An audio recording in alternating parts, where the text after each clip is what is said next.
আসসালামু আলাইকুম। এই ভিডিওতে তোমাদের বার্ষিক পরীক্ষার ডিজিটাল প্রযুক্তি বিষয়ের একটি প্রশ্ন নিয়ে আলোচনা করব।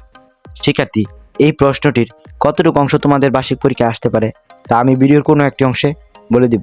তাই ভিডিওটি প্রথম থেকে শেষ পর্যন্ত না টেনে দেখার অনুরোধ রইল।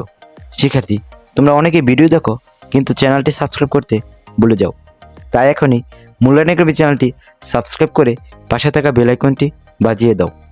শিক্ষার্থী, আমি ভিডিওর প্রথমে আলোচনা করব কিভাবে তুমি ডিজিটাল প্রযুক্তি বিষয়ে কম পড়েও পাশ করতে পারো।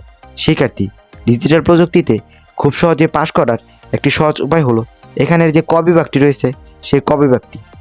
পাশ করার জন্য এই ক বিভাগটি হলো ট্রাম্প কার্ড, অর্থাৎ এই ক বিভাগের যে 25 মার্ক রয়েছে, 15টি টিক চিহ্ন এবং 10টি এক কথায় প্রকাশ, সেখান থেকে যদি তুমি 25 মার্ক তুলতে পারো তাহলে তোমার পাশ খুব সহজেই হয়ে যাচ্ছে।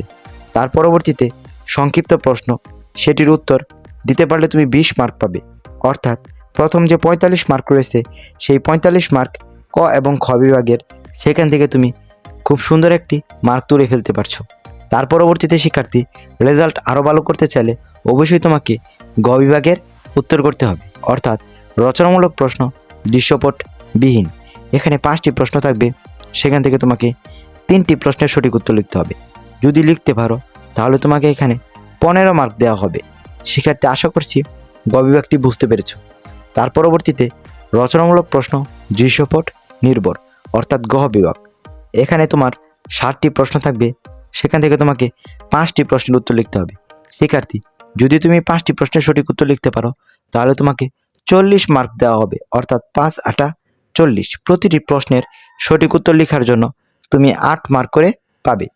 শিক্ষার্থী, এখন আমি তোমাদের গ বিভাগের রচনামূলক প্রশ্ন দৃশ্যপট নির্ভর এই প্রশ্নগুলো দেখাবো। শিক্ষার্থী, এই প্রশ্নগুলো দেখে নাও। প্রশ্নের প্রথমে 1 নং, এখানে 2টি প্রশ্ন রয়েছে, অর্থাৎ ক এবং খ। তার পরবর্তীতে 2 নং, সেখানেও 2টি প্রশ্ন রয়েছে। এভাবে 3 নং, তার পরবর্তীতে 4 নং, পরে 5 নং, 6 নং এবং সর্বশেষ 7 নং। প্রতি নংয়ে 2টি করে প্রশ্ন পাবে দৃশ্যপট নির্ভর, অর্থাৎ উপরের যে উদ্দীপকটি রয়েছে সেই উদ্দীপক অনুসারে বা উদ্দীপকের আলোকে নিচের প্রশ্নের উত্তর খাতায় লিখতে হবে। শিক্ষার্থী, আশা করছি প্রশ্নটি বুঝতে পেরেছ। এখন আমি তোমাদের ক বিভাগের যে উত্তরটি রয়েছে সেই উত্তরগুলো দেখাবো, অর্থাৎ বহু নির্বাচনী এবং এক কথায় প্রকাশের উত্তর আমি এখানে লিখে রেখেছি।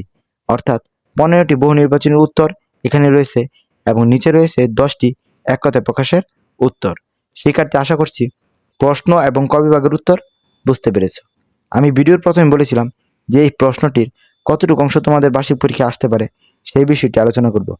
শিক্ষার্থী, এই প্রশ্নটি হুবহু তোমাদের বার্ষিক পরীক্ষায় নাও আসতে পারে, তবে এই প্রশ্ন থেকে তোমাদের বার্ষিক পরীক্ষায় 50% অথবা 60% কমন পাবে। তাই প্রশ্নটি প্রথম থেকে শেষ পর্যন্ত মনোযোগ সহকারে পড়ে যাও পরীক্ষার প্রস্তুতি হিসাবে। শিক্ষার্থী, তোমাদের বার্ষিক পরীক্ষার জন্য শুভকামনা জানিয়ে ভিডিওটি এখানেই শেষ করছি। আল্লাহ হাফেজ।